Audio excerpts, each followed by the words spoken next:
अब जरा इस सवाल को देखें। यदि किसी आदमी को अपनी पूंजी के 1/4 भाग पर 3% ब्याज मिलता है, मतलब उसका जो मूलधन है उसका 1/4 पर उसको 3% रेट ऑफ इंटरेस्ट मिलता है, 2/3 पर 5% और बैलेंस पर 11% रेट ऑफ इंटरेस्ट मिलता है, तो उसे समग्र पूंजी पर मिलने वाला मतलब टोटल प्रिंसिपल अमाउंट पर उसको कितना प्रतिशत ब्याज मिलता है। तो देखिए इसमें इक्विवेलेंट रेट ऑफ इंटरेस्ट के बारे में पूछा गया है और ये वेरी सिंपल है। हम लोग एक सिंपल वे में इसको निकालेंगे किसी भी तरह के कॉम्प्लेक्सिटी को हटा के। चलिए आते हैं, देखते हैं कैसे किया जाता है।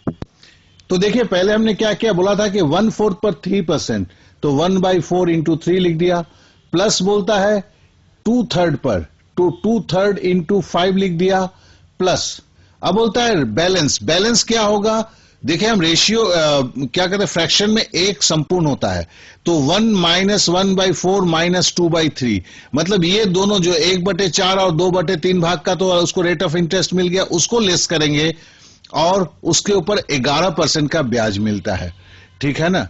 तो फिर हमारा क्या होगा, 3/4 क्या है कि 3/4 हो गया, प्लस आपका 2/5 sorry that is 3/4 plus 10/3 plus 11/12, इसको करेंगे तो आप मेरे को मिलेगा 5%। तो उसका जो इक्विवेलेंट जो है रेट ऑफ इंटरेस्ट है वो 5% है। अगर टोटल अमाउंट पे उसको रेट ऑफ इंटरेस्ट को कैलकुलेट करना है तो वो क्या होगा, 5% होगा।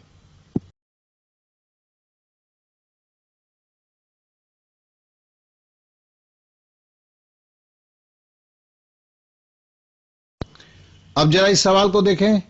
ए ने बी को 2500 रुपए तथा उसी समय सी को कुछ राशि, देखिए राशि नहीं बोला है, 7% वार्षिक साधारण ब्याज की दर से उधार दिया। मतलब रेट ऑफ इंटरेस्ट जो पूरे पैसे पर कितना था, 7% था। बी को दिया है 2500 रुपया, सी को मान लेते हैं X रुपया दिया हुआ है। चलिए, यदि 4 वर्ष के बाद ए को बी और सी से कुल मिलाकर 1120 रुपए, मतलब टोटल जो रेट ऑफ इंटरेस्ट जो मिला है, रेट ऑफ इंटरेस्ट टोटल जो सिंपल इंटरेस्ट मिला है वो मिलता है 1120 रुपए ब्याज के रूप में प्राप्त हुए, तो सी को उधार दी गई राशि क्या है। तो देखिए इसमें क्या बोला है, 4 साल के बाद दोनों से जो मिला है 1120 रुपए। तो हमें क्या करना है, हमें तो समझ में ही आ गया है। ब्याज का तो फॉर्मूला हमें पता ही है, PRT/100 या मूलधन गुना दर गुना समय बटे 100।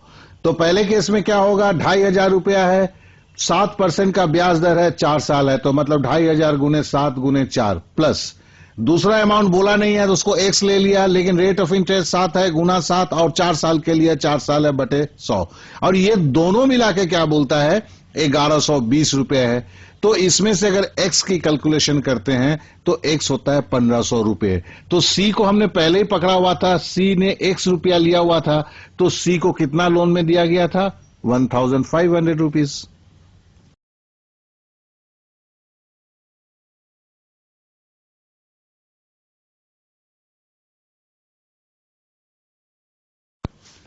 अब जरा इस सवाल को देखें, बोलता है 7300 रुपए का 5% वार्षिक ब्याज की दर से 11 मई 1987 से 10 सितंबर 1987 तक, देखिए ब्रैकेट में क्या लिखा है, दोनों दिन सम्मिलित का साधारण ब्याज या सिंपल इंटरेस्ट कितना होगा।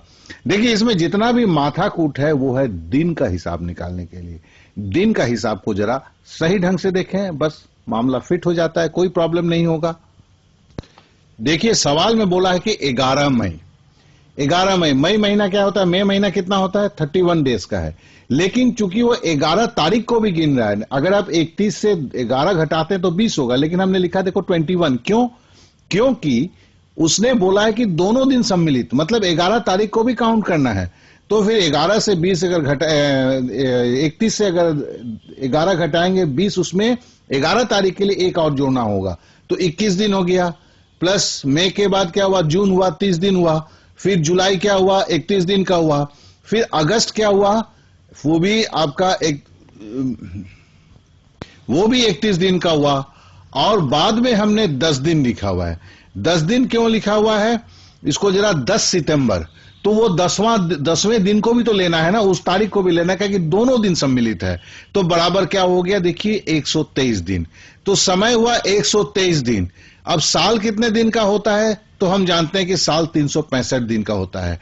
तो अब मेरे को तो वर्ष में इसको कन्वर्ट करना है ना, तो 123 दिन बराबर क्या होगा, 123 बटे 365 वर्ष।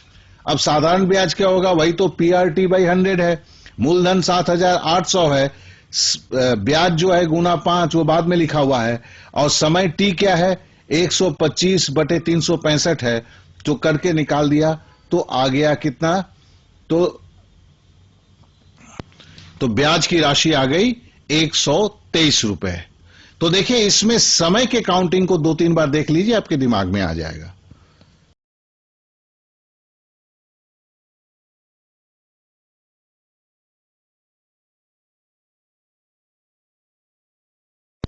जरा इस सवाल को देखें, बोलता क्या है कि वो धनराशि, मतलब वो प्रिंसिपल अमाउंट कितना है जो 5% वार्षिक दर से, मतलब रेट ऑफ इंटरेस्ट, और बोलता है 365 दिन, घबराइए नहीं, भरमाने के लिए दिया है, साधारण ब्याज के दर पर देने पर 2 रुपए प्रतिदिन का ब्याज अर्जित कर ले, मतलब हर दिन 2 रुपए मिलता है। तो महाराज अगर 365 दिन का 2 रुपए करके ब्याज कितना होगा, तो आपका होगा ये 730 रुपया। अब 730 रुपया ब्याज मिलता है, वैसे हम देखेंगे, और रेट ऑफ इंटरेस्ट 5% है, तो फिर हमें मूलधन क्या निकालना है, बहुत ही आसान है। खाली इसमें जो पेंच है बस इसी चीज पे है, इसको एक बार बढ़िया से देख लीजिए। चलिए मैथ को कर लेते हैं फटाफट। तो हम जानते हैं कि मूलधन बराबर क्या होता है, ब्याज गुने 100 बटे समय इंटू दर। तो 730 रुपया तो आपका ब्याज का निकला था, 365 को 2 से जब गुना किया वो गुना 100 बटे समय क्या है, समय बोलता है 1 साल का है, और रेट ऑफ इंटरेस्ट क्या है 5 है, तो नीचे हो गया 1 गुना 5। तो अगर इसको हम काट कूट करेंगे तो होगा 14,600 रुपया, मतलब 14,600 रुपीज वो प्रिंसिपल अमाउंट है जिस पर अगर 5% के रेट ऑफ इंटरेस्ट से आपको क्या मिलेगा, ब्याज 730 रुपया मिलेगा। तो जो हिसाब हो जाएगा प्रतिदिन का 2 रुपया ब्याज।